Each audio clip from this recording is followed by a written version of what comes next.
কেরামান কাতিবিন রোজ হাসরের দিন, বলেন কেরামান কাতিবিন রোজ হাসরের দিন, আল্লাহর দরবারে যদি করে অভিযোগ আমি বলবো দুনিয়ায় ছিলাম মুহাম্মাদের লোক। ঠিক কিনা বলেন? কার লোক ছিলাম? কার লোক? মুহাম্মাদের লোক ছিলাম। এটা হবে পরিচয়, আইডেন্টিফাই। তাহলে সব বিষয় কার কাছে যাবেন? এখনকার মানুষ আল্লাহর কাছে চাওয়ার চাইতে দুনিয়ায় মানুষের কাছে বেশি চায়।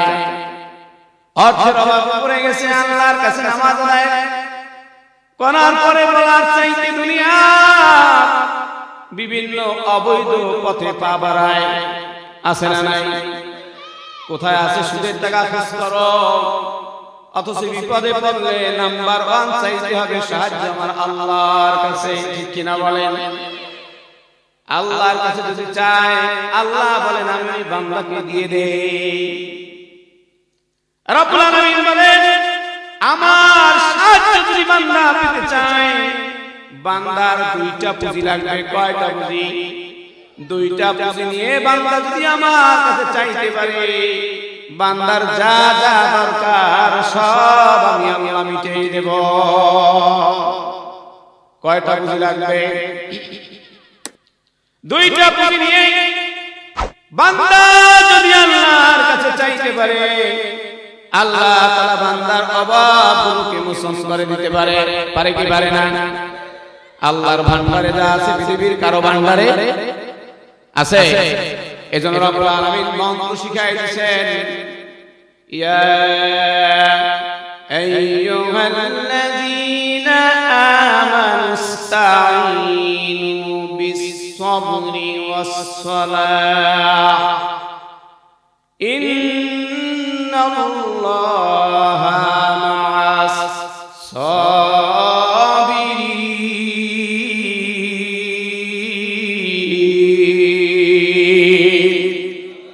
রব্বুল আলামিন শিখাই দিলেন, গোলাম দুনিয়ার যারা আমাকে বিশ্বাস করো, যারা নিজেদেরকে মুমিন বলে পরিচয় দাও, অভাব অনাটন বালা মুসিবত যা হোক আমার কাছে চাও নামাজ এবং ধৈর্যের মাধ্যমে। কিসের মাধ্যমে? নামাজ এবং ধৈর্যের মাধ্যমে আমার কাছে চাও, আমি আল্লাহ তোমার সব চাওয়াগুলো পাওয়াগুলো পূরণ করে দিব। কি পারে না? আল্লাহ তো হলেন এমন রব, যাকে ইচ্ছা ক্ষমতা দেয়, যাকে ইচ্ছা ক্ষমতা কাইরে নেয়। ঠিক না বেঠিক?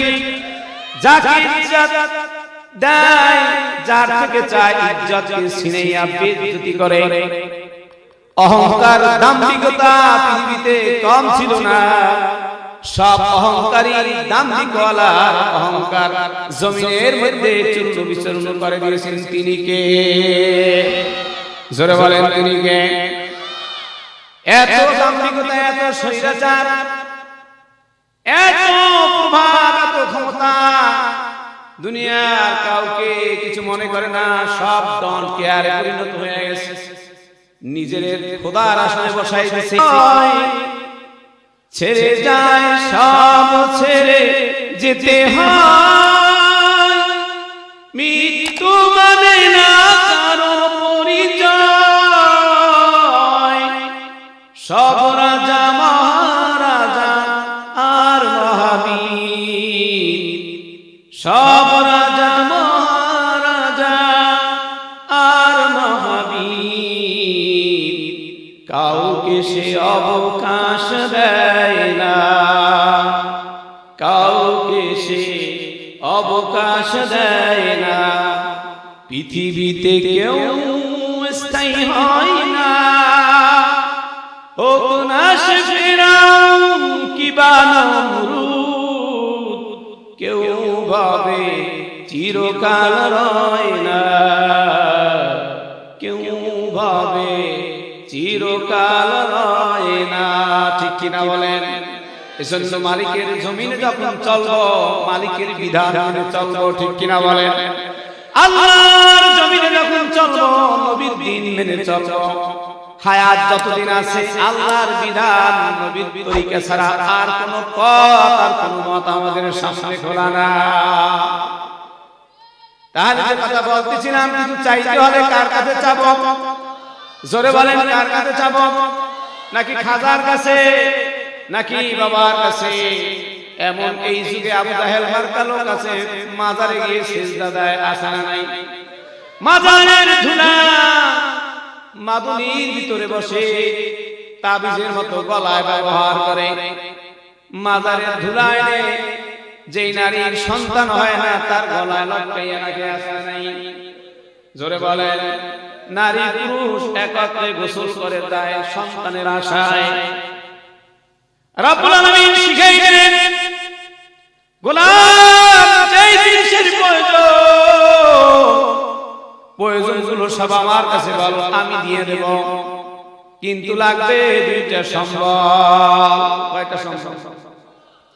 একটা সম্বলের নাম হলো সবর, ধৈর্য, আর একটা সম্বলের নাম হলো সালাত, নামাজ। কি? জোরে বলেন কি? বিসসবরে ওয়াসসালাত, বিসসবরে ওয়াসসালাত, ধৈর্য এবং নামাজের মাধ্যমে আমার কাছে চাও, আমি দিয়ে দেব। সুবহানাল্লাহ। এক সিজদা দিয়ে মুমিন দুই সিজদার মাঝখানে একটা দোয়া পড়ে, আছে না নাই? নামাজের তরিকাটা পয়গম্বর আরবি এমন সুন্দর করে শিখাই দিয়েছে যে নামাজের ভিতরে সব দোয়া হয়ে যাবে। আল্লাহুম্মা গফিরলি ওয়ারহামনি ওয়ারযুকনি ওয়াআফিনি ওয়াহদিনি ওয়াজকুরনি ওয়ারাফিনি, আছে না নাই? এই যে দুই সিজদার মাঝখানে দোয়াটা আল্লাহ তাআলা এই ৭০টি শব্দের মাঝে, কোন কোন রাত আছে ৫টি শব্দ, কোন কোন রাত আছে ৬টি শব্দ। আল্লাহুম্মা গফিরলি, আল্লাহ আপনি আমাকে ক্ষমা করেন। সুবহানাল্লাহ। ক্ষমা চাবেন কার কাছে? আল্লাহুম্মা গফিরলি ওয়ারহামনি, আল্লাহ আপনি আমার উপরে রহম করেন। ওয়ারযুকনি, আল্লাহ আপনি আমাকে রিজিক দিয়া দেন। রিজিকের মালিক কে? জোরে বলেন কে?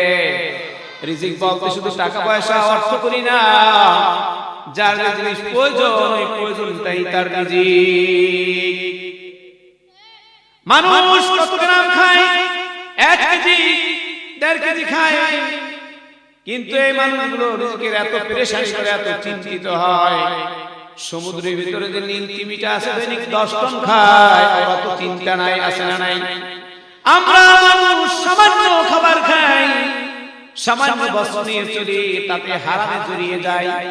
আল্লাহর উপর থেকে তাওয়াক্কুল ছেলের উপরে যায়, ছেলের উপর থেকে তাওয়াক্কুলটা ব্যবসার উপরে যায়, ব্যবসার উপর থেকে তাওয়াক্কুলটা তার চাকরির উপরে যায়। ঠিক না ঠিক বলেন ভাই? ঈমানটা কিন্তু বড় শক্ত জিনিস, নষ্ট করা যাবে না। ঈমানদার যদি ঈমানদার হয়, ওই ঈমানের উপর যদি মজবুত থাকতে পারে, ওই বান্দার ঠিকানা হলো আমার মালিকের জান্নাত। কয় তোমারে কে খাওয়ায়? কয় ছেলে খাওয়ায়, আছে না নাই? তাহলে মাখলুকের উপর তার বিশ্বাস চলে গেল। মূলত খাওয়ায় কে? আল্লাহ। কে খাওয়ায়? জোরে বলেন কে খাওয়ায়? আমার চাকরি আমারে খাওয়ায় না? খাওয়ায়। আমার ব্যবসা আমারে খাওয়ায় না, আমার ছেলে আমারে খাওয়ায় না, আমাকে খাওয়ায় আমার আল্লাহ। এদেরকে উসিলা করে আল্লাহ আমাকে খাওয়ায়, কিন্তু মূল রিজিকের মালিক হইল আমার আল্লাহ। কথা কয় রব্বুল আলামিন বলেন, ওয়া মা মিন দাব্বাতিন ফিল আরদি ইল্লা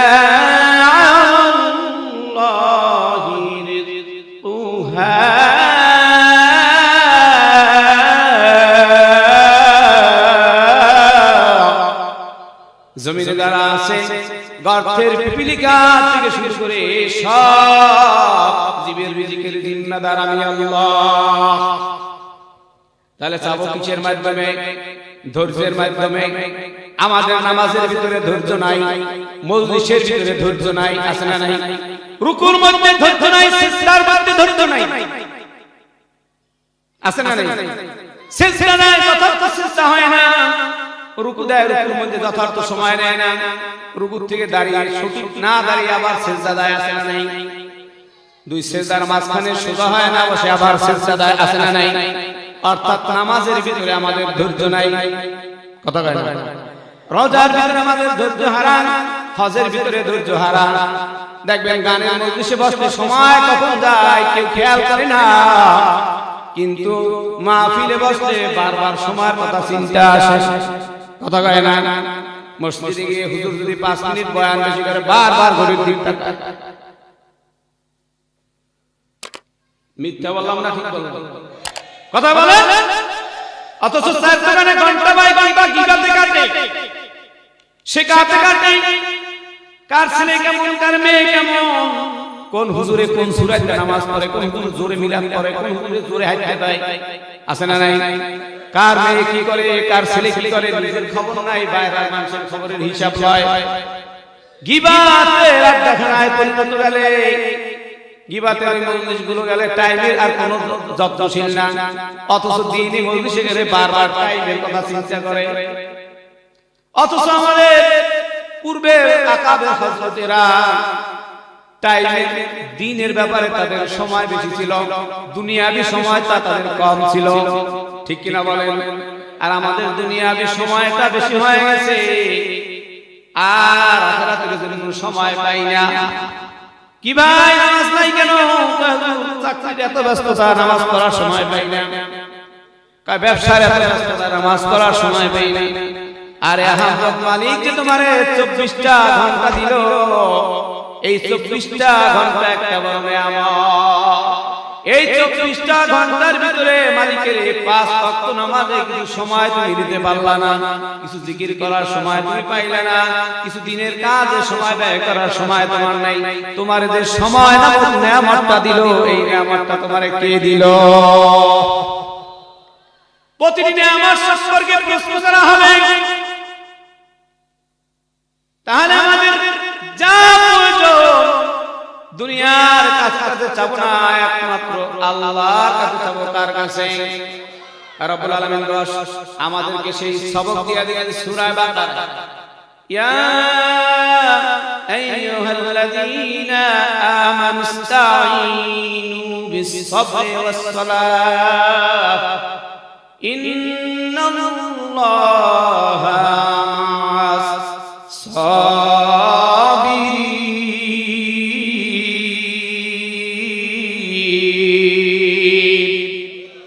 আল্লাহ বলেন যারা ধৈর্যের মাধ্যমে আর নামাজের মাধ্যমে আমার কাছে সাহায্য চাবে, আমি আল্লাহকে তারা তাদের বন্ধু হিসেবে পাবে। সুবহানাল্লাহ। আল্লাহ যদি কারো বন্ধু হয় আর কিছু দরকার আছে? আছে? আর কিছু লাগে? মানলাহু মাওলা ফালাহু, মানলাহু মাওলা ফালাহু, আল্লাহ সব আছে।